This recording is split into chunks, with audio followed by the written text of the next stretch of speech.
వాగర్థావివ సంపృక్తౌ వాగర్థ ప్రతిపత్తయే జగతః పితరౌ వందే పార్వతీ పరమేశ్వరౌ సదాశివసమారంభాం శంకరాచార్యమధ్యమాం అస్మదాచార్యపర్యంతం వందే గురుపరంపరాం ఆదిత్యాయ చ సోమాయ మంగళాయ బుధాయ చ గురుశుక్రశనిభ్యశ్చ రాహవే కేతవే నమః.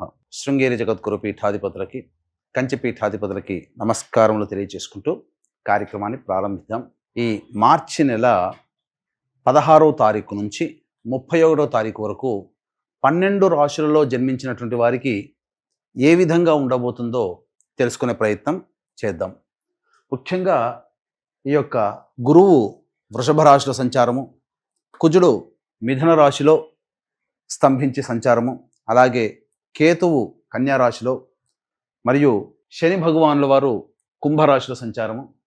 ఇక 12వ రాశి అయినటువంటి మీన రాశిలో శుక్రుడు, రాహువు, రవి, బుధుని యొక్క సంచార ప్రభావం వెరసి ఈ 12 రాశుల మీద ఈ నవగ్రహాల యొక్క ప్రభావం ఏ విధంగా ఉండబోతుంది, అలాగే మనము దైనందినటువంటి జీవితంలో భాగంగా 16వ తారీఖు నుంచి 31వ తారీఖు వరకు మంచి రోజులు ఏంటి, చెడ్డ రోజులు ఏంటి, ఏ రోజుల్లో ఖర్చు ఎక్కువగా ఉంటుంది, ఏ రోజుల్లో ఆదాయం ఎక్కువగా ఉంటుంది, ఏ రోజుల్లో అనుకున్నటువంటి పనులు పూర్తి చేసుకోగలుగుతారనే విషయాల గురించి క్లుప్తంగా తెలియజేసే ప్రయత్నం చేస్తాను. వీక్షించండి.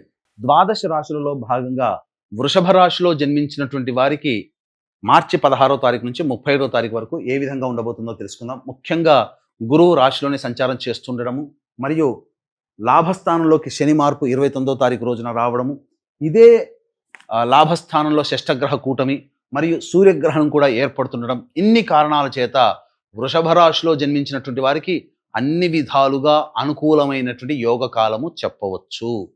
చెప్పాలి అనంటే రియల్ ఎస్టేట్ వ్యాపారము, మరియు లాయర్ వృత్తుల్లో ఉన్నటువంటి వాళ్ళు, భూమికి సంగా రైతులు, కూలీలు, మరియు ఎలక్ట్రానిక్ అండ్ ఎలక్ట్రికల్ రంగంలో ఉన్నటువంటి వాళ్ళు, వీళ్ళందరూ ఈ వృత్తుల్లో వ్యాపారాల్లో ఉన్నటువంటి వాళ్ళు, ఈ వ్యాపార సంస్థల్లో పనిచేసే ఉద్యోగస్తులు, వీళ్ళందరూ కూడా జాగ్రత్తలు పాటించండి. ఇబ్బందికర పరిస్థితులు అనేటువంటివి మొదలవుతున్నాయి. మిగతా అన్ని రంగాలలో, అన్ని వ్యాపార సంస్థ, మిగతా అన్ని రకాల వ్యాపార సంస్థల్లో ఉన్నవాళ్ళు, ఆ వ్యాపార సంస్థల్లో పనిచేస్తున్నటువంటి ఉద్యోగస్తులు ఈ వృషభ రాశి వారికి చెందినట్లయితే వాళ్ళందరికీ కూడాను యోగదాయకంగా ఉంటుంది. అద్భుతమైనటువంటి యోగం అనేటువంటిది మీకు అన్ని విధాలుగా కలిసి వస్తుంది. ఇటు శని మార్పు, ఇటు సూర్యగ్రహణము, అలాగే షష్టగ్రహ కూటమి, అన్ని విధాలుగా శుభకరమైనటువంటి గ్రహాలన్నీ కూడాను యోగించేటువంటి పరిస్థితి మీకు ఉండడం, తద్వారా మంచి జరిగేటువంటి అవకాశాలు ఎక్కువగా గోచరం అవుతున్నాయని చెప్పవచ్చు.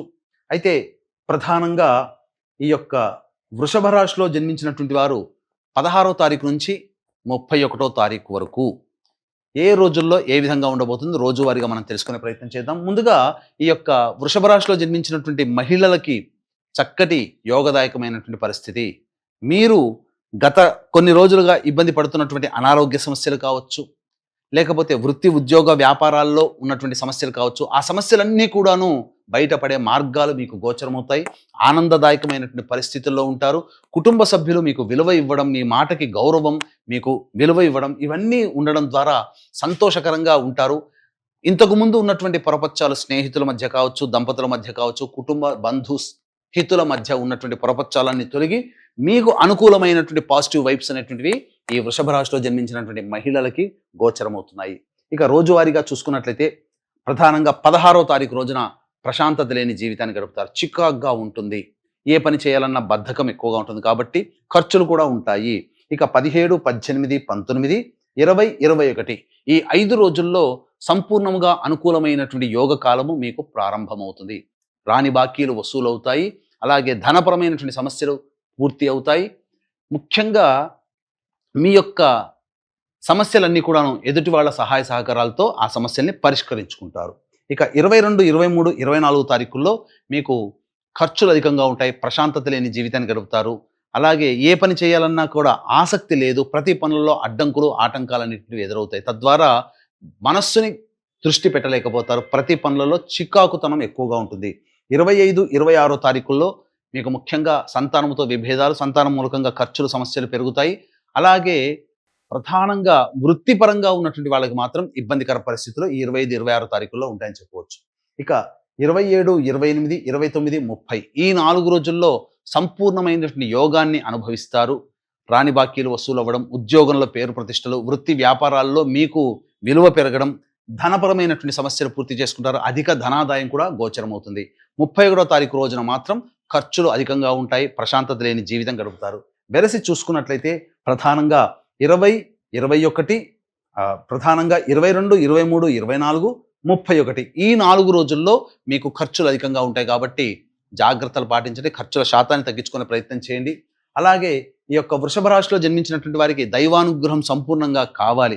కావున ఈ దైవ అనుగ్రహాన్ని పొందే ప్రయత్నంలో భాగంగా నిరంతర దైవ ధ్యానము, దేవాలయ సందర్శనము, ఇష్టదేవత సందర్శనము చేసుకోవడము, ఇవి చేసుకోవడం, వీటితో పాటుగా ఈ యొక్క సూర్యగ్రహణం ఏర్పడుతుండడం, శని కూడా మార్పు చెందుతూ ఉండడం, అంతేకాకుండా షష్టగ్రహ కూటమి కూడా 29వ తారీఖు, 29, 30, 31 3 రోజుల పాటు ఉండడం. ఈ కారణం చేత ప్రధానంగా మేష, మిథున, కర్కాటక, సింహ, కన్య, వృశ్చిక, ధనుస్సు, కుంభ, మీన రాశిలో జన్మించినటువంటి వారికి ఈ యొక్క దోష ప్రభావం అధికంగా ఉంటుంది. ఈ మూడిటి కారణాల వల్ల. కావున మన పీఠమాధ్వర్యంలో ఈ యొక్క సంబంధించినటువంటి షష్టగ్రహ కూటమి, సూర్యగ్రహణము, శని మార్పు, ఈ దోషాల నివారణార్థమై ప్రత్యంగిరా సహిత దశమహావిద్యల హోమాలు, విద్య, వివాహ, ఉద్యోగ, దాంపత్య సమస్యలకి, అనారోగ్య సమస్యల నివారణకి విశేషమైనటువంటి ప్రత్యంగిర, బగలాముఖి, ధూమవతి, అలాగే కాలభైరవ, రాజశ్యామల, వారాహి హోమాలు అనేటువంటివి చేయించడం జరుగుతుంది సశాస్త్రీయంగా.